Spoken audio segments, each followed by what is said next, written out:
speaking of some of the facts that you guys mentioned in our first video, you guys stated that Denmark has the oldest flag in the world. And I kind of wonder, is that true or not? Because Denmark is a country that has a lot of age and a lot of history and a lot of experience. She may be a mature country with mature people, but as for the oldest flag, well, that's not actually 100% true because there are much older flags. But that doesn't diminish the fact that Denmark has the oldest continuous flag in the world. So one thing that's really fascinating about this red flag with the white stripes, which is known as the Danebrog, or commonly to other people, the Danish cloth.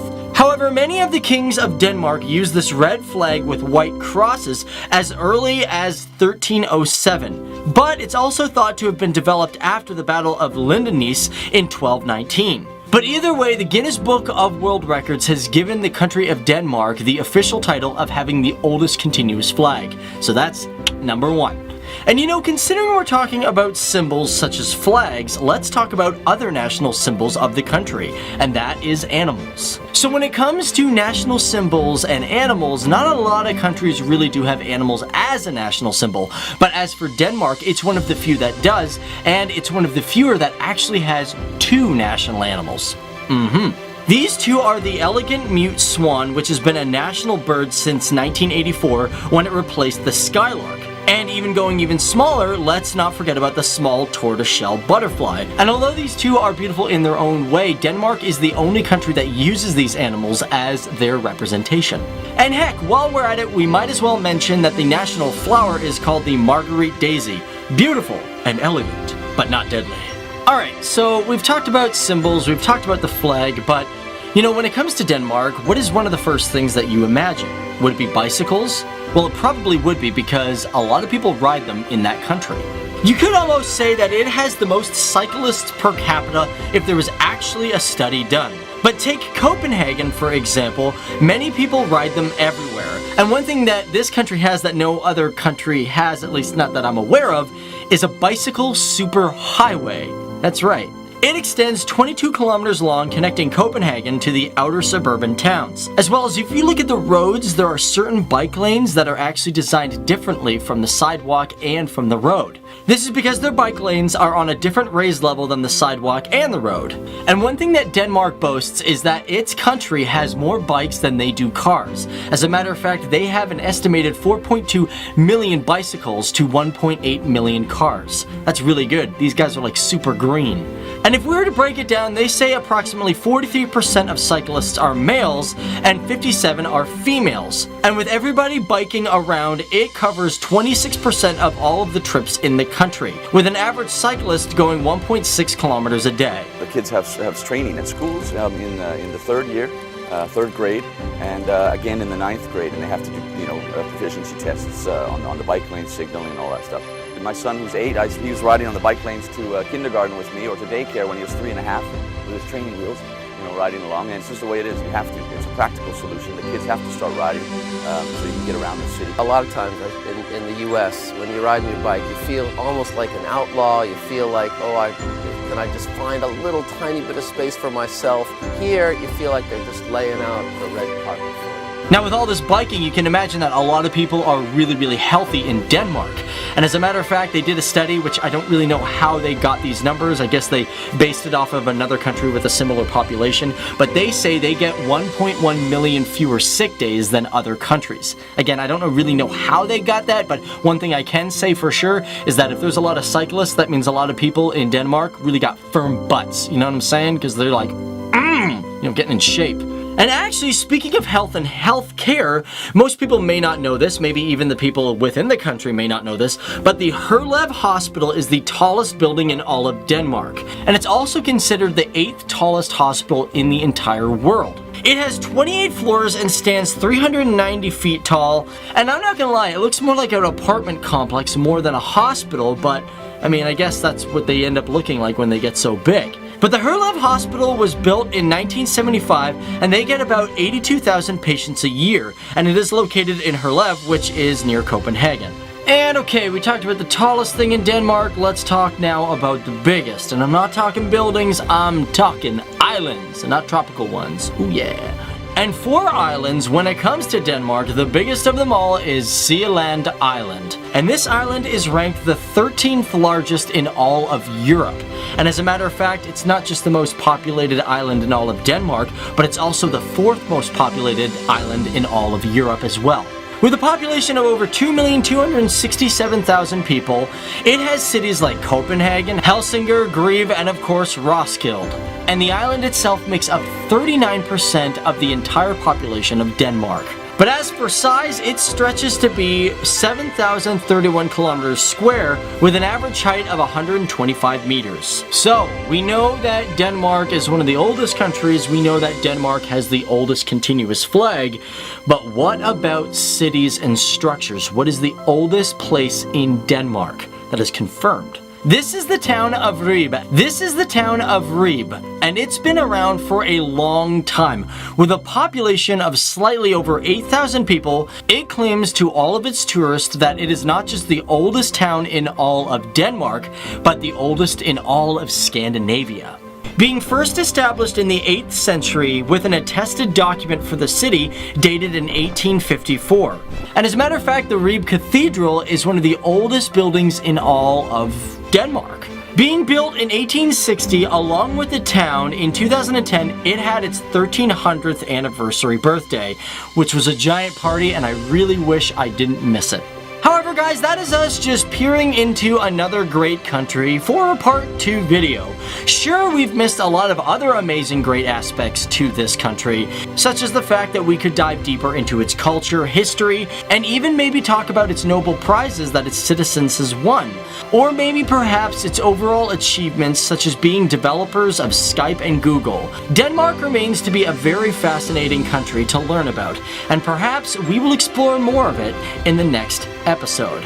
Which reminds me guys, before you guys get out of here, check out Grammarly.com because these guys are our sponsor, and you know, I gotta say they're a really good sponsor because first of all they have a free program, or if you want to upgrade that's amazing, but they're really fantastic at really improving your own grammar and English skills. You just type stuff online and it fixes it right there. So the link for that is going to be in the description box below. My name's Dave Walpole and it's been awesome hanging out with you guys. Be sure to leave comments for future FTD Facts videos down there, and yes, if we missed facts, put them down there and let us know if for all those people who live in Denmark, where do you live, where are you from, and what sort of stuff could we learn from you? But this is Denmark, a country and people with great culture, of age and maturity. It is a place that has been present since the dawn of the modern world, contributing to our advancement towards the human race that we know of today.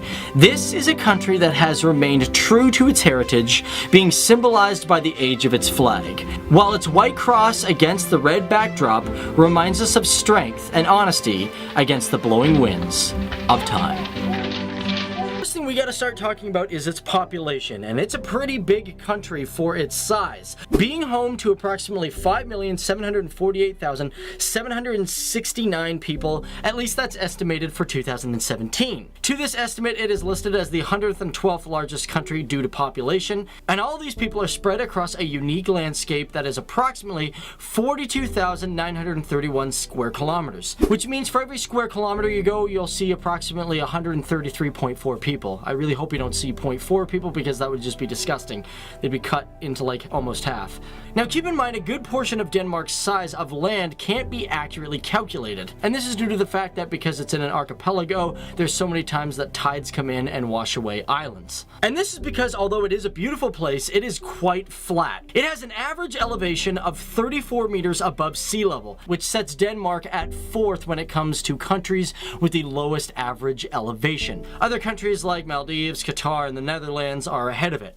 So you might be wondering, are there a lot of mountains in Denmark? Well, unfortunately not. The highest point is Mullahoy, sitting at 170.85 meters. Now, its height was disputed for quite a long time until they set the record straight in 2005. And the area itself is marked with a millstone, which is the remains of an old mill that used to once sit there until about 1917. And although Denmark is a really cool and interesting country, what is unique about it besides the fact that it's flat and it's got really cool culture? Well, let's talk about its economy, because currently it sits at the 37th largest export economy in the entire world. They export a total of $85.8 billion a year. Now when it comes to imports, it ranks at 34th, having a pretty balanced import-export ratio. And its imports equal $85.2 billion, which is just shy its exports. And out of all these exports, 10% are packaged medicaments, which 28% of those medicaments go to the United States. They also export these to Germany and Sweden, and some of the imports, at 4.6%, are cars, and 3.5% being refined petroleum. However, if we're going to talk about Denmark and its import-exports, one that we should mention is pigs. They got a lot of them. As a matter of fact, pig meat equals 3%, with also human and animal blood coming in at 2.8%. I never knew that countries really exported blood. That's kind of a new thing for me. And the reason this is mentioned is because in Denmark, there are more pigs than there are people. As a matter of fact, they have an estimated 24 to 28 million pigs, which is much more than their like 5 million people. The reason for all these pigs is because Denmark is the leading exporter of pork in the entire world, and the country is home to about 5,000 pig farms, which maybe in the United States there's more, but as for exporting, they are the ones that actually are the highest. And as for the manure produced from these pigs, they say they could fill up to 90,000 swimming pools of it each year. I don't know if that's Olympic-sized swimming pools, but either way, that's something that I just wouldn't want to go swimming in. Now, one thing that's most important about Denmark is its monarchy. It is considered the oldest continuous monarchy in Europe. It began in 935 with Gorm the Old being considered the real first king of Denmark. However, some historians are like, no, that's not actually true. It's probably actually his son, who's named Son Harvard Bluetooth, who pretty much won all of Denmark, bringing them all together. And although there are many different family names that have changed throughout history within the royal monarchy, we should probably mention Margaret I, or as the Danish pronounce it, Margaret I, who was the first female monarch for the country. Now, she was the founder of the Kalmar Union, and her reign was from 1387 to 1412. Now, one thing that was really interesting about her is she had a really interesting policy within the government. And that was that the government would give 500 marks to any woman that was violated or abused during the wars with Denmark and Sweden. And let's not confuse her with Margaret II, who is, you know, part of the monarchy now. Now, earlier when I talked about it being archipelago, Denmark is a country that is not only on a peninsula called Jutland, but it's also a land that is home to 433 named islands. And one thing that I found interesting, out of these 433 islands, about 70 of them are uninhabited. I didn't think there was a lot of that in Northern Europe. And out of all these islands and its peninsula known as Jutland, they have about 13 heritage sites. Now, 8 of them are considered UNESCO or UNESCO zones, and one we should mention is the Jelling Mounds Runic Stones and Church. This was the first UNESCO zone in Denmark, being inscribed in 1994. It is located in the Jelling municipality, and although it might seem like they're just 2 stones, they were erected by Grom the Old for his wife Thera. And many people think of this site as being the beginning of Denmark as a nation. And one thing to add, although these rocks are outside currently, the UNESCO officials came in and surveyed the area and discovered that these rocks were being damaged because of erosion, so they're going to put them in an indoor facility. So there you have it, guys. That is us talking about the great nation of Denmark. If you guys know any facts that we missed, or we perhaps maybe got some of these wrong, let us know down there in the comments below, because we always like to follow up on our videos, and we like to do part 2s, 3s, 4s, and 5s, because you can't summarize the greatness of a country in just one simple video. Let's get started, but before we do so, just letting you know how it works here on FTD Facts is the more you guys give us like buttons, the more we will do either part 2s, or we will continue to talk about military forces or just Denmark topics. So give us likes if you guys want more topics and videos around Denmark. Cool, let's roll. So the Danish army, how are they different from other armies around the world? Well, first of all, they have an extensive history.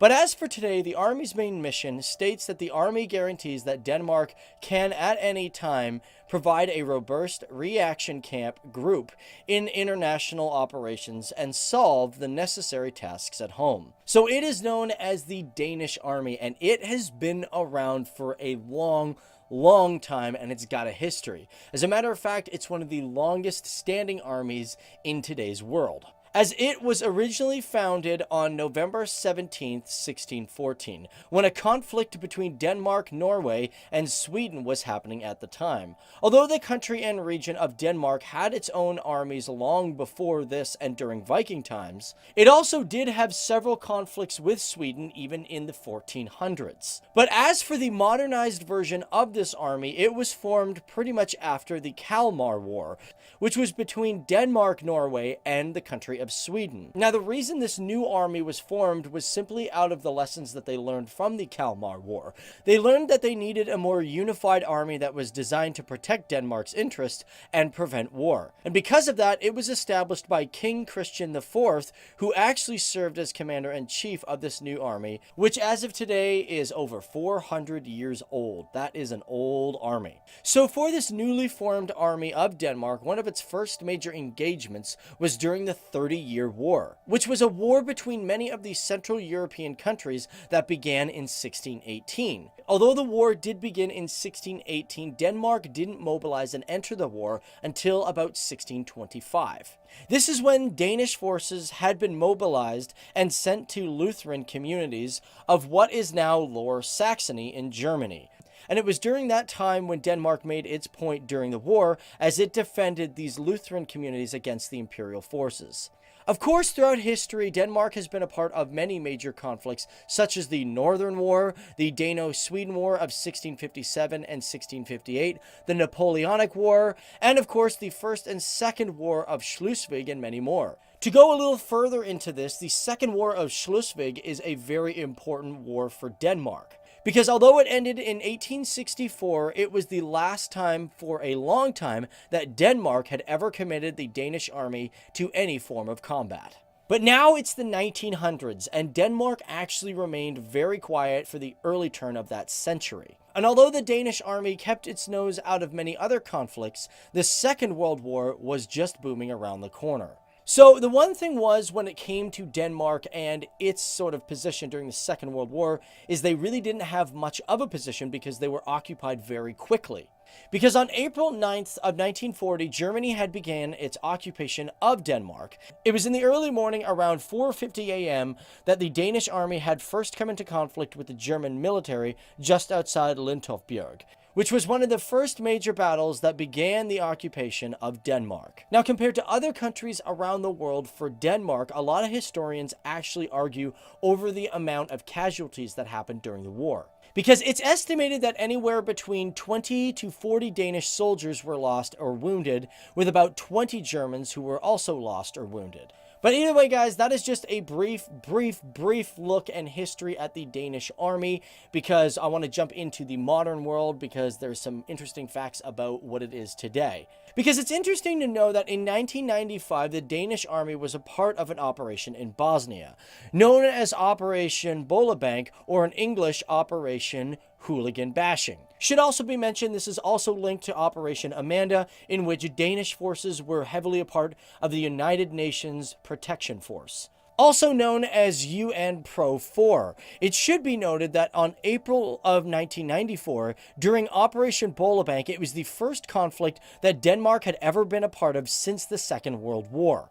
And even so, it's interesting to know, and a lot of people kind of just say this, it's not realistically historically proven, but during these two operations, it was the first time that Denmark, or any country ever in the world, used the Leopard 1 tanks in a form of offensive combat. Which I do find it kind of hard to believe that the Leopard 1 hadn't seen any major form of hostile engagement, because the tank had been around since the 1960s, I believe, and it's a very old tank. However, whether or not you want to give that one to the Danish army or not, one thing that is known is it has been the largest battle with the UNPRO-4 during the Bosnian forces, and although it might seem like a very small battle because the Danish forces only had 3 Leopard tanks, the truth is it's one of the largest battles that Denmark ever was a part of since the war. But now let's fast forward just a little bit more to actual today and find out what it's all about. For example, as of right now, the Chief of Defense is General Bjorn Bisserup. As for today, they say the army itself is believed to have approximately 12,500 active personnel. And of this active personnel, they say on an average that there's approximately 6,500 soldiers and approximately 4,000 to 6,000 conscripts every single year. Of course, within the army, it's not that small. They also have a reserve personnel of at least 63,000 individuals. Should also mention that when it comes to women, they are allowed to serve in all forms of the army, and that became a rule in 1974. So how does the hierarchy work, and how does this army break down? Well, let's take a little look.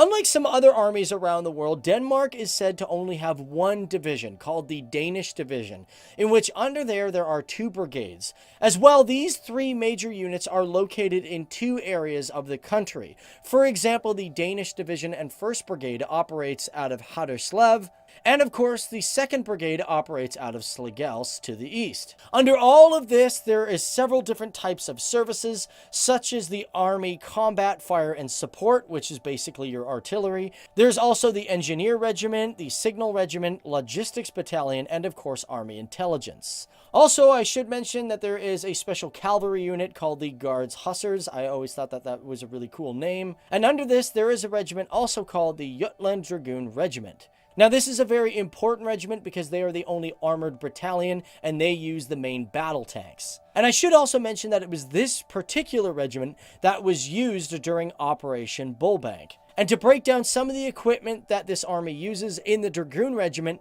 they use the Leopard 2A5s, which have a 120mm cannon. Currently, according to the Danish Army website, they say they have 51 of these tanks. Other reports also say they do have those, but about 38 of them are only in active service and the rest are in storage. As for infantry fighting vehicles, they use the Swedish-made CV-90, in which they say they have approximately 45 of them. For the Danish Army, when it comes to the main rifles, they use the Canadian C7 and the Canadian C8. I'm Canadian, so I'm proud that you guys are using our rifles. Yeah, they're good. As well, for machine guns, they use the German-made MG3 and the American M60. And of course, we can't finish this video off without talking about medals, because that's very important as well. Because the highest form of respect and honor that one can achieve when it comes to medals is one can get the Valor Cross. And believe it or not, this is a rather new medal as well, as it was established on November 14th of 2011. And to date, only one soldier has received the Valor Cross, and that is Sergeant Casper Westphalen Matheson, who on February 19th, 2010, held his position until reinforcements came, and even used his own body to block his wounded fellow soldiers from incoming fire. So with all these forces, I should also mention that Denmark has one very interesting thing that not many other countries have when it comes to training its officers. And that is the fact that when it comes to the Royal Danish Military Academy, it is one of the few countries and militaries that train their officers in a palace, which is the Frederiksberg Palace. And they have been training there since 1869, but beforehand, it was a summer residence for the royal family. So there you go, guys. That is us taking a look at the army specifically of Denmark. Sure, we missed a lot of great facts, and if we did miss some, be sure to let us know down there what we did miss in the comments section below. For you, the viewer, I just want to thank you for taking the time to learn about a great military force that's probably not your own, or maybe if you are watching it, you're getting an opportunity to learn about your own country's military. Alright, so I'm excited for this one. Let's just jump right in. Starting at number 10, we have the invention of Skype. Skype is a telecom app that specializes in providing video chats and voice calls between computers, tablets, and different mobile devices. You can even use them on Xboxes. Now, Skype was founded in 2003 by Nicholas Zennström, who is from Sweden, and Jannis Friis from Denmark. And in September of 2005, he and his partner sold Skype to eBay for $2.6 billion. And Jannis Friis maintained ownership interest in Skype and sold it to Microsoft for $8.5 billion in May of 2011. Now, of course, I cannot include Lego in this episode. So these colorful building blocks started in Denmark back in the year 1932 in a workshop in Billund, Denmark to be exact. And this workshop was run by Ole Kirk Christensen. Now, Lego sets have passed on from generation to generation, and they span across cultures. And you know, they keep reinventing Legos. They have like Batman Lego, all kind of Lego. It's sold everywhere in the world. Everybody knows about it. Everybody talks about it. And yeah, and if you didn't know, it's of two Danish words, leg and godt, meaning play well. And number 8 brings us handball. So we can look at handball way back to like the ancient Romans and the ancient Greeks. They played a version of early handball, but it wasn't until later societies where the modern game of handball was invented, which most historians attribute to the efforts of Denmark, as well as Germans and Swedes. However, historians actually suggest that the Danish athlete named Holger Nielsen played a big role in standardizing the rules and structure of the modern game of handball. Number 7 brings us the loudspeaker. Danish engineer Peter Jensen and the American Edwin Pridham, they worked together back in 1915 to invent the Magnavox, which was the first loudspeaker that the world ever saw. Now, as you can imagine, the use of a speaker for public things was completely game-changing. You can reach a larger audience. Even the US President Woodrow Wilson used a Magnavox in 1919 to address the audience in San Diego. There's also the invention of the light machine gun. The Madsen is a light machine gun that Julius A. Rasmussen and Theodore Strobu designed and proposed for adoption by Colonel Wilhelm Hermann Olaf Madsen, who was a Danish Minister of War, and the Danish Army ended up adopting these in 1902. And what makes it so significant was that these were the world's first true light machine guns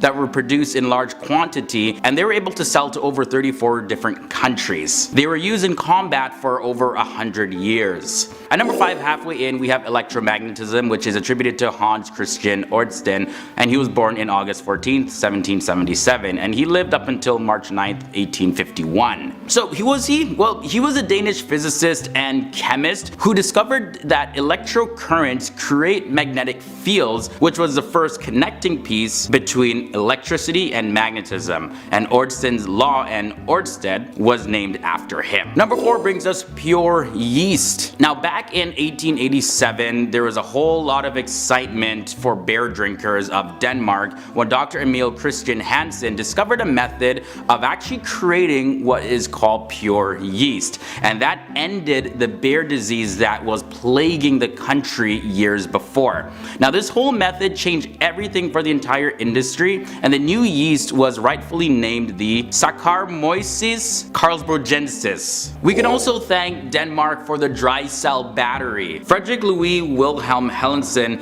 is known to be the person that designed one of the first dry cell batteries all the way back in 1887, and because of his invention, batteries were able to be transported a lot easier. Now, after starting his own factory to produce these batteries, he started selling his batteries to the Danish telephone company, and now today the company Duracell, we all know those guys, they own Hellensen's brand name. Number 2, we have Google Maps. Now, Google Maps was first started as a program designed by 2 Danish brothers, Lars and Jens Ilstrup Rasmussen, and they were actually a Sydney, Australia based company named Where2 Technologies. Now, it was first designed to be separately downloaded by users, but the company later actually pitched the idea for just a purely web-based product to Google, which changed the whole method of distribution. And in October 2004, the company was acquired by Google Inc. Then there was the discovery of insulin. So the Danes are responsible for finding the relationship between hemoglobin and the concentration of carbon dioxide, otherwise known as the Bohr effect. And this was published by the Nobel Peace Prize winner August Krogh and Christian Bohr, who was a son of Niels Bohr, back in 1904. Now, this finding was a huge contribution to the medical field, and it led to the discovery of insulin at Novo Nordisk, which is a Danish founded company that is still exploding with new ideas and innovations today.